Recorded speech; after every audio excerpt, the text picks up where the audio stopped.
छल का फल। स्वागत है आपका हमारे इस चैनल पर। इस चैनल पर आपको नई नई और दिलचस्प कहानियाँ मिलती हैं। अगर आप पहली बार इस चैनल पर आए हैं तो चैनल को सब्सक्राइब कर लीजिए और वीडियो अच्छी लगे तो कमेंट और लाइक करना बिल्कुल मत भूलिएगा। किसी समय की बात है, एक गांव में एक किसान और उसकी पत्नी रहते थे। दोनों का गुजारा बड़े ही मुश्किल से हो रहा था। उनके घर के आंगन में एक छोटा सा बागीचा था।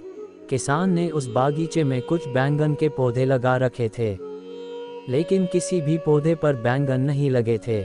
सिर्फ एक पौधे पर एक ही बैंगन लगा था।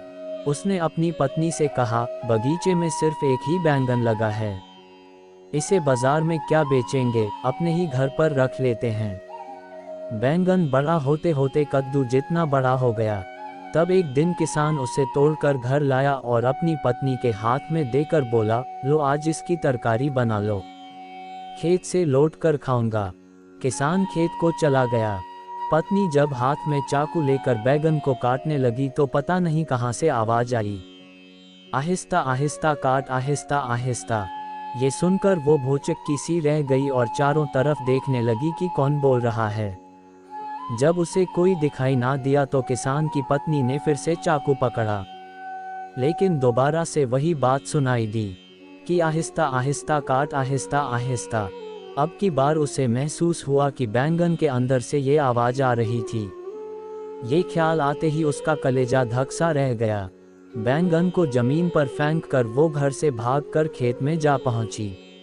किसान ने उससे पूछा, कहो क्या बात है, इतनी घबराई हुई क्यों हो? वो बैंगन तो बोलता है, हट पगली, कहीं बैंगन भी बोलता है। पत्नी ने कहा, चलकर अपने कानों से सुन लो। किसान हैरान परेशान अपनी पत्नी के साथ घर पर पहुंचा और बोला, ले अब मेरे सामने बैंगन को काट। पत्नी जैसे ही बैंगन को काटने लगी फिर से वही आवाज आई, आहिस्ता आहिस्ता काट, आहिस्ता आहिस्ता। ये सुनकर किसान फिक्र में पड़ गया और कहने लगा। पत्नी आहिस्ता आहिस्ता बैंगन काटने लगी, लेकिन ये क्या, जैसे ही बैंगन के दो टुकड़े हुए उसमें से एक सुंदर सी लड़की निकली। उसे देखकर किसान की पत्नी बड़ी ही खुश हुई और कहने लगी, हमारे तो कोई औलाद नहीं है, तो मैं इसी को अपनी बेटी मानकर रखूंगी। ये बैंगन में से निकली है, इसलिए इसका नाम बैंगनवती रखूंगी। उसने लड़की को अपने गले से लगाया। लड़की भी नई माँ पाकर बहुत खुश थी। किसान ने कहा, बेटी तो तूने रख ली है, लेकिन इसे खिलाएगी पिलाएगी क्या? घर में तो ना दूध है और ना ही रोटी। पत्नी ने कहा, तुम उसकी चिंता ना करो, मैं अपनी बेटी को पाल लूंगी। समय बीतने के साथ साथ बैंगनवती बड़ी होने लगी। उसके साथ साथ उसकी सुंदरता भी बढ़ने लगी। एक दिन किसान अपने खेत में काम कर रहा था। बैंगनवती पास ही अपने पिता का हाथ बटा रही थी। उसी वक्त वहां से राज्य का राजा गुजर रहा था। वो हमेशा भेष बदल कर अपनी प्रजा का हाल चाल जानने के लिए राज्य में घूमता रहता था। ऐसी अवस्था में उसे कोई पहचान ना पाता था। जाते जाते राजा की नज़र खूबसूरत बैंगनवती पर पड़ी। उसने एक आदमी से पूछा कि ये किसकी लड़की है? उस आदमी ने जवाब दिया, इसी किसान की बेटी है। राजा ने अपने महल में पहुंचकर किसान को बुलावा भेजा। जब किसान आया तो राजा ने कहा, आज जब तुम खेत पर काम कर रहे थे तो एक लड़की वहां पर मौजूद थी, वो कौन थी? महाराज, वो एक तरह से मेरी बेटी है भी और नहीं भी। इसका क्या मतलब हुआ? तब किसान ने सारी कहानी राजा को बता दी। सारी बात जानकर राजा ने कहा, हम बैंगनवती से शादी करके उसे अपनी रानी बनाना चाहते हैं। किसान हैरान होकर बोला, हजूर, आप एक मामूली किसान की बेटी से ब्याह करेंगे? राजा, हाँ बिल्कुल करेंगे, हम उसकी सुंदरता पर मोहित हो गए हैं। किसान की खुशी का ठिकाना ना रहा। वो दौड़ा दौड़ा अपने घर पर पहुंचा और पत्नी को ये खुशखबरी सुनाई। वो भी बहुत ही खुश हुई। जो भी दिन निश्चित हुआ, उस दिन किसान की पत्नी ने बैंगनवती को सजाया, संवारा और राजा द्वारा भेजी हुई एक पालकी में बिठाकर उसे राजमहल के लिए रवाना किया। बेटी की विदाई से माँ बाप को बहुत ही दुख हुआ। उधर पालकी जब महल में पहुंची तो नई बहू का पूरा आदर सत्कार हुआ। राजा ने नई बहू के घर पर कई बेशकीमती उपहार और धन भी भेजा। महल में बैंगनवती का विवाह बड़ी ही धूमधाम के साथ राजा के साथ कर दिया गया। राजा ने उसे नाम दिया बैगन सुंदरी।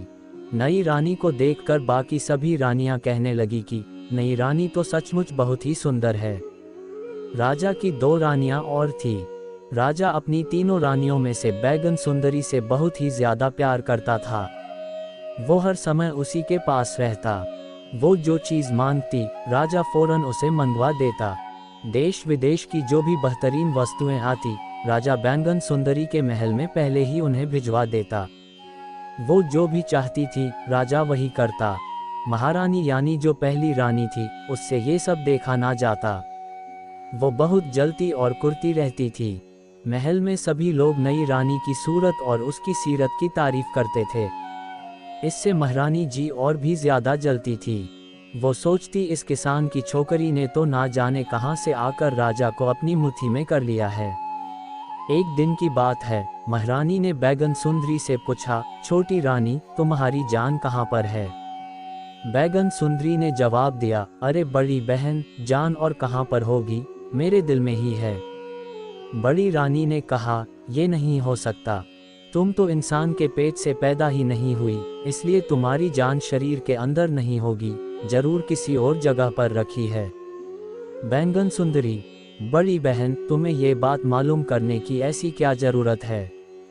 महारानी बोली, जरूरत तो कुछ नहीं, बस यूं ही मालूम करना चाहती थी कि बाद में तुम्हें कोई नुकसान ना हो। बैगन सुंदरी, बहन ये ख्याल तुम छोड़ दो, जो मैं ये बात किसी को कहूंगी ही नहीं तो मेरा नुकसान कौन करेगा? महारानी बोली, तो क्या तुम्हारी जान तुम्हारे शरीर में नहीं है? बैगन सुंदरी ने धीरे से कहा, नहीं बहन, मेरी जान इसी शरीर में है। बात छुपाने से क्या होता है, असल बात तो अब खुल गई है। अब तुम बता भी दो कि तुम्हारी जान कहाँ पर है। बहन ये बात बताना मना है, भला अपनी बड़ी बहन को बताने में क्या हर्ज है? नहीं बहन, सगे घर वालों को भी ये बात बताने की इजाजत नहीं है। छोटी रानी ने बात ना बताई, मगर बड़ी रानी ने भी पीछा ना छोड़ा। खाते पीते सोते जागते उठते बैठते वो बैगन सुंदरी से यही बात पूछती रहती। इसी तरह से 1 साल बीत गया। दिन रात वही सवाल सुनते सुनते छोटी रानी बेचारी उकता गई थी। आखिर तंग आकर एक दिन उसने कह दिया, अच्छा किसी दिन बता दूंगी बहन। महारानी ने हंसकर कहा, बैगन सुंदरी याद रखना, तुमने वादा कर लिया है, रानी होकर झूठ ना बोलना। ये बात सुनकर बैगन सुंदरी चौंक पड़ी। वो सोचने लगी, आज मैंने बिना सोचे समझे ये क्या कह डाला।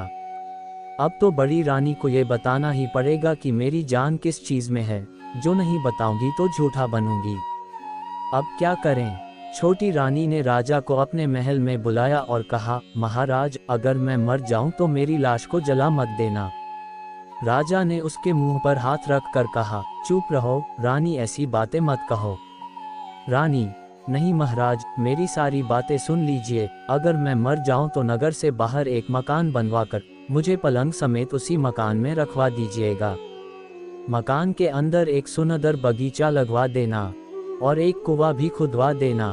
मकान के चारों तरफ ऊंची सी दीवार उठा देना जिसमें कहीं अंदर आने जाने का रास्ता ना हो।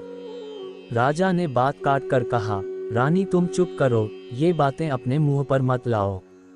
रानी बोली, हाँ महाराज, अभी चुप हो जाती हूँ, बस एक आखिरी बात सुन लीजिए, उस मकान में बहुत सा अनाज, दाल, घी, तेल, चीनी वगैरह वगैरह रखवा दीजिएगा। राजा ने कड़क कर कहा, चुप रहो बैगन सुंदरी। बैगन सुंदरी चुप हो गई। कुछ दिन बीते और एक दिन बड़ी रानी ने बैगन सुंदरी से कहा, छोटी रानी अब तो बता दो कि तुम्हारी जान कहाँ रखी है। बैगन सुंदरी बोली, तो क्या बहन सचमुच बताना ही पड़ेगा।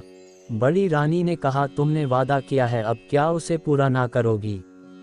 बैगन सुंदरी, अगर मैं बता दूंगी तो तुम जरूर मेरी जान ले लोगी। बड़ी रानी ने उसका मुंह बंद करके कहा, राम राम, ये क्या कहती हो?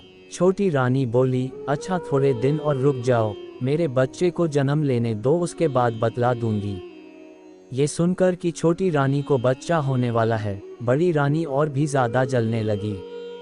उसने कहा, जो तुम अभी नहीं बताओगी तो मैं पूरे राज्य में ढिंढोरा पिटवा दूंगी। ये छोटी रानी, रानी होने पर भी मामूली लोगों की तरह झूठ बोलती है। इस पर बैंगन सुंदरी ने कहा, अच्छा तो लो सुनो, मेरे बाप के खेत के करीब एक कुआं है, उस कुएं के अंदर एक लकड़ी का संदूक है, उस संदूक में एक सोने की डिबिया है, डिबिया के अंदर एक माला है, वो माला ही मेरी जान है।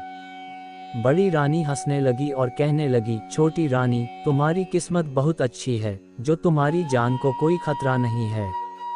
देखो वो कुएं के अंदर एक संदूक में, संदूक के अंदर डिबिया में और डिबिया के अंदर एक माला में है।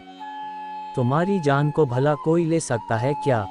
दूसरी तरफ हम जैसों की जान देखो, इतनी सस्ती है कि जरा गला दबाया नहीं कि जान निकल गई। खैर तुम सही सलामत रहो। ये कहकर बड़ी रानी वहां से चली गई।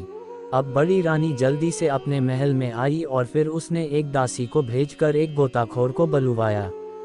रानी ने गोताखोर से कहा, देखो अगर तुम मेरा एक काम कर दोगे तो मैं तुम्हें 500 अशफिया इनाम में दूंगी। गोताखोर, क्या काम है महारानी जी? तब महारानी ने उसे बैंगन सुंदरी के पिता के खेत का पता बताया और कहा कि वहां पर एक कुआं है, कुएं के अंदर संदूक है और संदूक के अंदर एक डिबिया है। वो डिबिया तुम चुपचाप ऐसे निकाल लाओ कि किसी को कानो कान खबर न हो। इसके बदले में मैं तुम्हें 500 अशरफिया इनाम में दे दूंगी। उधर कुएं से डिबिया निकलते ही बैंगन सुंदरी की तबीयत खराब रहने लगी। बड़ी रानी ने डिबिया में से माला निकाली और उलट पुलट कर देखी। ज्यों ही उसने माला को अपने गले में डाला उसी वक्त बैंगन सुंदरी तड़पने लगी और उसका शरीर ठंडा पड़ गया। पूरे महल में कोहराम मच गया। राजा भी रोने लगा। तभी उसे बैंगन सुंदरी की उस दिन की बातें याद आई। उसने उसी वक्त मंत्री को बुलाया और कहा, बैंगन सुंदरी के लिए नगर से बाहर एक मकान बनवाया जाए। मंत्री जी ने कहा, अब मकान का क्या होगा हजूर, अब तो रानी के मृत शरीर को जला देना चाहिए। राजा, नहीं, बैंगन सुंदरी की यही इच्छा थी, नगर के बाहर एक मकान बनवाए और बैंगन सुंदरी को पलंग समेत वहां पर पहुंचा दीजिए। इसके अलावा राजा ने वो सब बातें भी कही जो बैंगन सुंदरी ने उससे करने के लिए कहा था। मंत्री ने कहा, आपकी जैसी इच्छा हजूर। बैंगन सुंदरी जैसा कहकर गई थी बिल्कुल वैसा ही मकान बनवाया गया और बैंगन सुंदरी को पलंग समेत वहां पर लिटा दिया गया। मकान के चारों तरफ ऊंची ऊंची 4 दीवारी बना दी गई। दिन पर दिन गुजरते चले गए। इसी तरह से 1 साल गुजर गया। सोच के मर जाने से बड़ी रानी बहुत ही खुश थी। उसका तो कलेजा ठंडा हो गया था, लेकिन राजा तो बैंगन सुंदरी की याद में बहुत ही दुखी रहने लगा था। छोटी रानी की याद आते ही उसकी आंखें दबा जाती थी। वह अक्सर सोचता कि बैंगन सुंदरी ने मुझसे ये क्यों कहा था कि महाराज मेरे शरीर को जलाना मत। तो क्या बैंगन सुंदरी एक बार फिर से जी उठेगी? बैंगन सुंदरी के मकान को देखकर राजा सोचता कि वो इस मकान के अंदर सो रही है, पलंग पर अकेले पड़ी सो रही है। वो जाकर शायद मुझे खोजती हो और बाहर निकलने का रास्ता ना पाकर महाराज महाराज चिल्लाती हो। लेकिन फिर राजा को विचार आता कि इंसान मरकर कभी जिंदा नहीं होते। अपने मन को समझाने के लिए राजा रोज बैंगन सुंदरी के मकान की 4 दीवारी के चारों तरफ चक्कर लगाया करता था। एक दिन अचानक उसने सुना कि मकान के अंदर से किसी बच्चे के रोने की आवाज आ रही थी। राजा ये सुनकर चौंक पड़ा, यहाँ बच्चा कहाँ से आया? राजा दीवार फांद कर मकान के अंदर चला गया। देखता क्या है कि बैंगन सुंदरी तो पलंग पर मृत पड़ी हुई है, लेकिन उसकी बगल में एक सुंदर सा लड़का था। राजा ने उस लड़के को गले से लगा लिया। थोड़ी देर में बच्चे को नींद आ गई, पर राजा ने उसे बैंगन सुंदरी की बगल में वापस लेटा दिया और खुद दीवार फांद कर बाहर चला गया। महल पहुंचकर राजा सोचने लगा कि हो न हो, ये बच्चा बैंगन सुंदरी का ही है। दूसरे दिन राजा फिर से वहां पर आया। लौटते हुए वो बच्चे को एक खिलौना दे गया। अब तो राजा रोज बैंगन सुंदरी के मकान में आने लगा। वो बच्चे के लिए तरह तरह के खिलौने और खाने के लिए मिठाइयाँ लेकर आता था, लेकिन मकान में कोई नई बात नजर नहीं आ रही थी। वो हर रोज देखता कि बैंगन सुंदरी जिस तरह से पड़ी थी उसी तरह से पड़ी हुई है, उसमें कोई बदलाव ना आया था। धीरे धीरे दिन बीतने लगे और बच्चा बड़ा होने लगा। जब वो 2-3 साल का हो गया, तब टूटे फूटे शब्दों में कुछ बोलने भी लगा था। राजा ने एक दिन बैंगन सुंदरी की तरफ इशारा करके पूछा, ये कौन है? बच्चे ने कहा, माँ। राजा ने कहा, तुम्हें खाना कौन खिलाता है? बच्चे ने कहा, माँ। किस वक्त? रात को। ये सुनकर राजा को बड़ी ही हैरानी हुई। उसने बच्चे से कहा, तुम अपनी माँ से कहना कि राजा जी पूछते हैं कि तुम दिन में क्यों सोती हो और रात को क्यों जागती हो। अच्छा, पूछूंगा। राजा वापस महल में लौट आया। रात को बैंगन सुंदरी रोज की तरह उठी। जब बच्चे को खिलाने लगी तो उसने कहा, अम्मा मेरा पेट तो भरा हुआ है। बैंगन सुंदरी, तुम्हारा पेट किस तरह से भर गया बेटा? राजा जी मुझे आज बहुत से मिठाई खिलाकर गए हैं और ये भी पूछते थे कि तुम्हारी माँ रात को जागती क्यों है और दिन को सोती क्यों है। बैंगन सुंदरी समझ गई कि राजा ने आकर सब कुछ देख लिया है। उसने सोचा कि अब छुपाने से क्या होगा। उसने बच्चे से कहा, देखो, ये जो राजा जी यहाँ पर आते हैं वो तुम्हारे पिता हैं। आज तुम महाराज के पैर छूना और कहना, महाराज, माँ की जान एक माला में है जो बड़ी रानी दिन के समय अपने गले में पहनती है। इसीलिए माँ सारा दिन बेहोश पड़ी रहती है। रात को सोते वक्त बड़ी रानी माला को गले से उतार देती है, इसीलिए माँ उस वक्त जाग उठती है। फिर वो पलंग से उठकर नहाती धोती है और मुझे खाना खिलाती है। दूसरे दिन जब राजा आया तो बच्चे ने सारी बात कह सुनाई। सारा मामला राजा की समझ में आ गया। बड़ी रानी पर उसे बहुत ही गुस्सा आया और उसने मन ही मन में बड़ी रानी को सबक सिखाने की ठान ली। महल में जाकर राजा ने बड़ी रानी से कहा, बड़ी रानी, हमारे मित्र का एक बहुत ही प्यारा बेटा है। मैं उसे बहुत ही ज़्यादा प्यार करता हूँ। मैं उसे महल में लेकर आना चाहता हूँ। बड़ी रानी ने कहा, बच्चे तो मुझे भी बहुत ही पसंद है, आप उसे जरूर लेकर आए। परंतु एक बात है, वो लड़का बहुत जिद्दी है। जो चीज़ मांगता है, जब तक वो मिल न जाए रो रो कर आफत खड़ी कर देता है। रानी ने कहा, तो क्या हमारे महल में किसी चीज़ की कोई कमी है? वो जो भी चीज़ मांगेगा उसे दे दी जाएगी।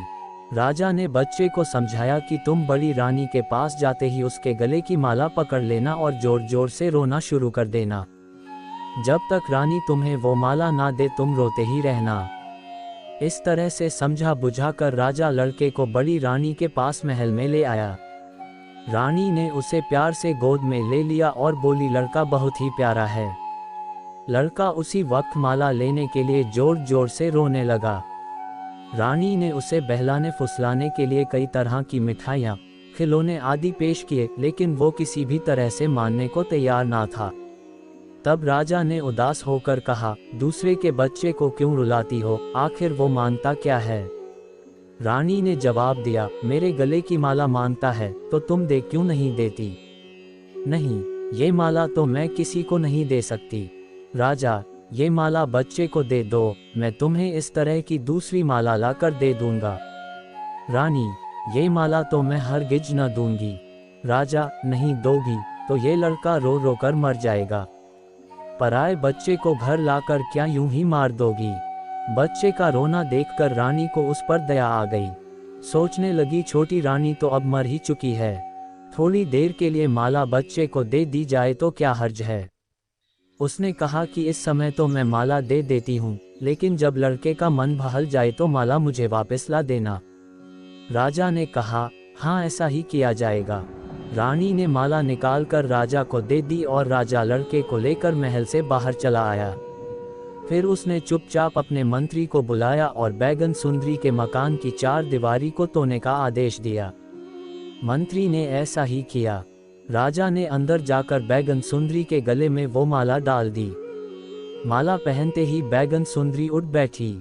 राजा ने बैंगन सुंदरी से कहा, अभी 2-4 दिन के लिए तुम यहीं पर रहो, बाद में मैं तुम्हें महल में ले जाऊंगा। उस रात राजा जब राजमहल में पहुंचा तो बड़ी रानी ने पूछा, आज इतनी रात बीते कहाँ पर रह गए थे आप? मैं अपने सेनापति और मंत्रियों से सलाह मशवरा कर रहा था। क्या सलाह मशवरा कर रहे थे आप? एक दूसरे देश का राजा हमारे देश पर हमला करने वाला है, इसलिए तुम्हारी सुरक्षा को देखते हुए ये सलाह कर रहे थे कि तुम्हें कहाँ पर छुपा कर रखा जाए, जहाँ पर तुम सुरक्षित रह सको। हे राम, ये युद्ध के नाम से तो मुझे बड़ा ही डर लगता है। तो क्या फैसला किया आपने? राजा ने कहा, जमीन के नीचे एक तहखाना बनाकर उसमें तुम्हें रखा जाएगा। तो जल्दी ही तहखाना बनाने का आदेश दे दीजिए। दूसरे ही दिन राजा ने एक तहखाना बनाना शुरू करवा दिया और एक ही हफ्ते के अंदर तहखाना बनकर तैयार हो गया। राजा बड़ी रानी को तहखाने में छोड़कर आ गया और बाहर से ताला लगा दिया। सैनिकों को आदेश दिया कि अब सारी उम्र के लिए बड़ी रानी को इसी तहखाने में रखा जाएगा। अगली सुबह राजा बैंगन सुंदरी और अपने बेटे को महल में लेकर आ गया।